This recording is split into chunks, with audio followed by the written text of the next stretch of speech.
Sentry mode activated. Target acquired. Hey there hunters, and welcome back to the Gunners Guild. Like the previous video covering the new meta bow sets with some minor mistakes, we're going to be doing the same thing this time but with heavy bowgun, hopefully with less minor mistakes. Thanks to the Ultimate Chad Gamer for helping me double check my sets on this one. First, let's go over the changes for normal heavy bowgun. Now the old normal 3 we used was Ruiner Nergs. Now we have Safi's Rapidcannon. There's not much of a difference between the two though. Ruiner Nerg has 310 base raw compared to Safi's 250, which is kind of a huge loss. 60 raw is crazy. Thankfully with 3 attack 5 augments we can bridge that gap a bit and get 280 raw. What the Rapidcannon does have is a clip 10 on the normal 3 compared to Ruiner's 7 clip. It also has 2 extra mod slots. With these you can run fast reload or you get 2 more close range mods. Due to already having such a high clip size, I would pretty much always recommend the close range mods. Without these you're going to lose a ton of damage compared to Ruiners. With 3 close range mods you can barely edge out Ruiner's damage. Now also Ruiner, despite having decent support ammo with Para 2s and Sleep 2s, you're probably not going to use those all that much due to them being on recoil 4 and having a clip size of 2 and being on slow reload. It's just garbage. The Rapidcannon basically has nothing all that useful. Poison's kinda cool, but slow reload and the small clip size doesn't really make it appealing. So ultimately, while being in close range distance, this bowgun's gonna be a bit stronger than Ruiner Nergs, and it has 3 more rounds in its chamber. So this is our new go-to normal 3 heavy bowgun. Also, while you can run true spare shot for this, I don't really think it's worth it. Math says they're basically within 0.5% of each other in DPS, so I just have a spare shot set. Spare shot, while also not mandatory for something that has a clip size of 10 and normal reload, it's still the biggest DPS boost you can get out of just a charm slot, so I definitely go with it like every time. So let's move on to the Pierce heavy bowguns. Now our original Pierce heavy bowgun was the Kodachi bowgun, which is still a champ. It sits at 290 raw compared to our Relic's 250, which again we can get pretty close with 270 and some attack augments. Both these bowguns run a clip size of 8 on Pierce 3 and recoil 1. The main difference here is that the Snipe Cannon does have extra mod slots. You have the option of running fast reload or having more damage mods. Honestly, I'm not really sure what I'd use in this situation. Fast reload is great and it's kind of hard to keep damage mods active on Pierce heavy bowgun, but if you can keep in those ranges, those mod slots would definitely be better used for damage. So it's kind of up to you. Snipe Cannon also has basically no usable status ammo as well. Even if you ran the fast reload route, you're still sitting with sticky 3 on recoil 4 and slow reload, and Para 2s have an awful clip size of 2 and recoil 4. So there's really not much you can do here either, just Pierce. Now on the flip side, Kodachi isn't doing much better, but its Para 2s do have a clip size of 4, which means you can usually get off a paralysis without having to reload, but still recoil 4 on status ammo is just gross. It can get a poison off as well, but that's also just meh. Ultimately, there's not much difference between the two bowguns. Snipe Cannon just has some more flexibility with its mods. The real decision maker here though is the fact that Snipe Cannon gets the Nargacuga essence, meaning that we can run true spare shot and Safi 3-piece, where Kodachi basically has to run Safi and regular spare shot. Honestly, that is the only difference.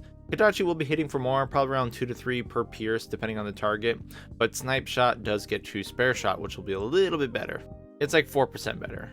Plus, you can get more damage out of the extra mod slots with either having fast reload or having those extra close range and long range mods. So Snipe Cannon is just a little bit better here. It's definitely edging out Toby Kodachi's. So we're going to be using this going forward. Okay, the real hot topic, spreads. We actually need to compare 3 this time. Zinogres, Stygians, and the Relics. So the Relic starting raw is 250, Zinogres is 280, and Stygians is 290. We can get the Relics to match Zinogre at 280. The Relic needs to run spared capacity, unfortunately, just to get the same, clip size 8 spread 3s. But here is kind of where we branch off. If you go with 4 attack 5 awakens, you can get the Relics to 290 raw, matching Stygian, and then they're basically the same gun. Now, if you run the recoil suppressor awaken, then you're at the same level as Zinogre's, but you have 1 free mod slot to play with. This allows you to either run a shield setup with 3 recoil mods and a CR mod and a scope, which is great, or you can run 1 close range mod and have fast reload, which is not something the other bowguns can do actually. I'm not really sure that's going to be worth the trade though. 3 close range mods is 20% of your damage. So Burstcannon can basically be Stygian with an extra mod slot, since Stygian needs 2 recoil mods to get recoil 1 on spread 3, Or it could be like Zinogre with an extra mod slot due to its awakened augments. So all these bowguns basically have no supportive ammo, but there is some smaller nuances to these guns. Starting off with Zinogres, this has low deviation, which means you can really abuse Wyvern Heart alongside the spreads if you want. The relic has high deviation, and if you've tried to use that with the scope, you'd know just how fucking awful that is. So that's what Zinogre has going for it. Now Stygian is special because it has Wyvern Snipe, which is so much faster for tenderizes. In a TA setting where you want to get the monster's attention before clawing and tenderizing, you have to use Wyvern Snipe. Wyvern Heart takes way too long and the monster will always roar you off before you can finish it. So Stygian is still amazing for TA runs and just tenderizing in general. The Burstcannon has the mods, which means it's flexible. It's far superior on the shield setup to regular Zinogre because it allows you to put an extra shield on, which is fantastic. But you can also choose to run fast reload if you really want. So Zinogre is basically going to be dead unless you want to run spread and Wyvern Heart setups. Stygian is going to be go-to for TA tenderizing, I feel. And the Burstcannon is going to be more the casual friendly one with the shield setups.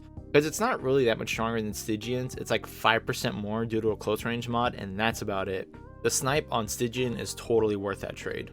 So there are your spread heavy bowguns. They're all still super close. It's not like the relics are blowing the old ones out of the water and making them obsolete, which would have been the case if we had base 270 raw like the rest of the relics, but Capcom doesn't like gunners. So don't believe everyone who's saying that, this new relic is like the ultimate be all end all glutton, because you still want Stygian and there are still uses for Zinogres. They all have their uses. So for the other heavy bowgun types, clusters and stickies didn't really get anything. The Snipe Cannon is the only gun with both cluster 3 and sticky 3, and when modded out you can get basically the same reload and recoil as Zorah, but it's sitting 20 raw under Zorah, plus it only has a clip size of 2 on sticky compared to Zorah's 4, and it has no usable status ammo like Zorah. So yeah, that's not really going anywhere, unfortunately. So no new cluster sticky setups, and we really can't make use of any of the new armors on our old Zorah setup, so we're basically the same as where we've always been. Now about Elemental Heavy Bowgun. It didn't receive any worthwhile buffs. While you can run True Critical Element and Nominal 2-piece, which kind of looks cool on paper, the Nominal grants no extra element due to the elemental cap. Heavy Bowgun is only going to be hitting for a little bit more than Light Bowgun at this point, and Light Bowgun has similar clip sizes and can run Safi armor. Now, while Heavy Bowgun can technically run Safi armor as well, its true crit multiplier is a 1.7, so if you're not making use of that, well, you're going to be hitting for about the same as a Light Bowgun, but with half the mobility. So yeah, I still don't really care for Elemental Heavy Bowgun at all. So that's kind of where we're at with the Heavy Bowgun metagame. No significant changes with the Safi relics, but we do have a lot of options now, and a lot of the stuff is pretty close together. We basically just got like a little bit bigger clip sizes on like normals, and everything else got like a marginal 5% damage increase. And for those of you who don't have the relic heavy bowguns maxed out yet, don't worry about it. You're not missing much. Again, we only got some slight buffs here. So thank you all for watching, and good luck out there, hunters, and whatever you may be hunting.